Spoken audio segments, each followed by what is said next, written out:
Halo Mem dan teman-teman, nama saya John Kakao Tagaol, kelas 12 IPS. Sekarang saya ingin menjelaskan materi tentang jurnal pada perusahaan dagang. Pertama kita ke pengertian jurnal. Jurnal dalam akuntansi adalah pencatatan seluruh transaksi keuangan yang terjadi dalam perusahaan dan dapat dikelompokkan dalam jenis yang sama. Tujuan jurnal. Tujuan jurnal adalah untuk mengidentifikasi, melakukan penilaian, dan melakukan pencatatan dampak ekonomi dari sebuah transaksi atau beberapa transaksi dalam perusahaan. Jurnal juga bertujuan untuk memudahkan proses pemindahan dampak transaksi yang terjadi ke dalam sebuah akun sesuai transaksi. Fungsi jurnal. Terdapat 4 fungsi pada pembuatan jurnal, yaitu yang pertama fungsi pencatatan, yang kedua fungsi analisis, yang ketiga fungsi instruksi, yang keempat fungsi informatif. Pada jurnal perusahaan dagang terdapat 5 jurnal. Mengapa? Karena pada perusahaan dagang terdapat kegiatan tambahan, yaitu menyimpan barang dagang. Sedangkan pada perusahaan jasa tidak. Itulah sebabnya perusahaan dagang lebih terstruktur. Pada perusahaan dagang terdapat 5 jurnal, yaitu jurnal pertama jurnal pembelian, yang kedua jurnal penjualan, yang ketiga jurnal pengeluaran kas, yang keempat jurnal penerimaan kas, yang kelima jurnal umum atau memorial. Kita jelaskan yang pertama pada jurnal pembelian. Jurnal pembelian adalah jurnal yang khusus mencatat pembelian secara kredit. Contoh transaksi yang dicatat yaitu yang pertama pembelian barang secara kredit, yang kedua pembelian aktiva lain secara kredit. Tabel untuk jurnal pembelian yaitu sebagai berikut, bisa di screenshot. Next kita ke contoh soal jurnal pembelian. Contoh transaksi tanggal 1 Juni 2040, UD Utagawa membeli barang dagang secara kredit dari UD Blonde sebanyak 500 unit, seharga 40.000 dengan faktur BL21 dan syarat pembayaran 2/10 N/30. 2/10 ini artinya UD Utagawa mendapat 2% diskon jika ia melunasi barang tersebut dalam 10 hari dihitung dari tanggal pembeliannya. N/30 artinya pelunasan barang tersebut harus pada 30 hari pada saat UD Utagawa membeli barang tersebut. Dan untuk tabel jurnal pembelian ada tanggal Juni 2040 tanggal 1, keterangan UD Blonde karena apa? Karena UD Utagawa membeli pada UD Blonde.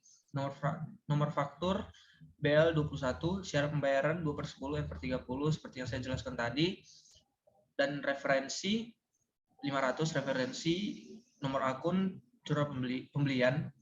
Debit di pembelian 20 juta, karena apa? Karena harta bertambah. Dan di kredit, utang dagang bertambah 20 juta. Next, kita ke jurnal penjualan. Jurnal penjualan adalah jurnal yang khusus digunakan untuk mencatat transaksi penjualan secara kredit. Contoh transaksi yang dicatat yaitu penjualan barang dagang secara kredit. Tabel untuk jurnal penjualan seperti berikut, bisa di screenshot. Next kita ke contoh soalnya. Contoh transaksi tanggal 3 Juni 2040, UD Utagawa menjual barang dagang secara kredit seharga 14 juta kepada UD Latina dengan faktur HL11. Syarat pembayaran 4/10 end of the month atau EOM. 4/10 artinya UD Latina mendapat diskon 4% jika melunasi barang tersebut dalam 10 hari berdasarkan tanggal pembeliannya. Dan end of the month artinya pelunasan barang tersebut harus atau dapat di akhir bulan dia membeli barang tersebut pada UD Utagawa.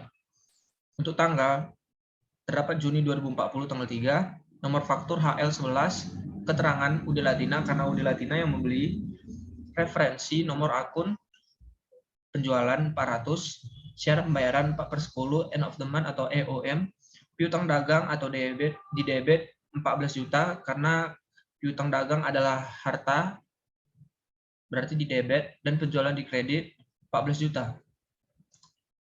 Next, kita ke jurnal pengeluaran kas. Jurnal pengeluaran kas adalah jurnal khusus yang mencatat setiap pengeluaran uang atau kas yang dilakukan perusahaan.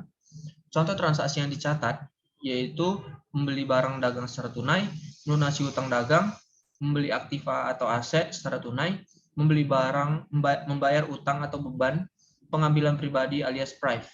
Tabel untuk jurnal pengeluaran kas sebagai berikut, bisa di screenshot. Next kita ke contoh soal pada jurnal pengeluaran kas. Contoh transaksi tanggal 21 Juni 2040, UD Utagawa membayar utangnya dari PT Prolific sebesar 50 juta. Untuk tabel pada jurnal pengeluaran kas sebagai berikut, di tanggal Juni 2040 tanggal 21, keterangan PT Prolific karena kita membayar utang pada PT Prolific, syarat pembayaran kosong, nomor referensi yaitu referensi utang dagang, debit utang dagang bertambah 50 juta, utang dagang berkurang 50 juta, dan di kredit kas berkurang 50 juta. Next, kita jurnal penerimaan kas. Jurnal penerimaan kas adalah jurnal yang khusus digunakan untuk mencatat yang berkaitan dengan penerimaan uang. Contoh transaksi yang dicatat pada jurnal tersebut adalah penjualan tunai, penerimaan pelunasan piutang, setoran modal, dan penerimaan pinjaman. Untuk tabel pada jurnal penerimaan kas itu sebagai berikut, bisa di-screenshot. Next, kita ke contoh soalnya. Contoh soal pengerjaan jurnal penerimaan kas. Contoh transaksinya yaitu tanggal 15 Juni 2040, UD Utagawa menerima kas dari pelunasan piutang UD Chandra sebesar 120 juta. Dan untuk tabel pada jurnal penerimaan kas yaitu tanggal Juni 2040 tanggal 15, keterangan UD Chandra karena kita menerima kas dari UD Chandra syarat pembayaran kosong. Untuk di referensi 101 yaitu nomor akun kas debit bertambah 120 juta dan di kredit piutang dagang 120 juta karena berkurang piutang dagang kita 120 juta. Next, kita ke jurnal umum. Jurnal umum adalah jurnal yang digunakan untuk mencatat transaksi yang tidak bisa dicatat pada jurnal khusus apapun. Contoh transaksi yang dicatat yaitu retur pembelian dan retur penjualan. Untuk tabel jurnal umum sebagai berikut. Bisa di screenshot. Next, kita ke contoh soal. Contoh soal pengerjaan jurnal umum.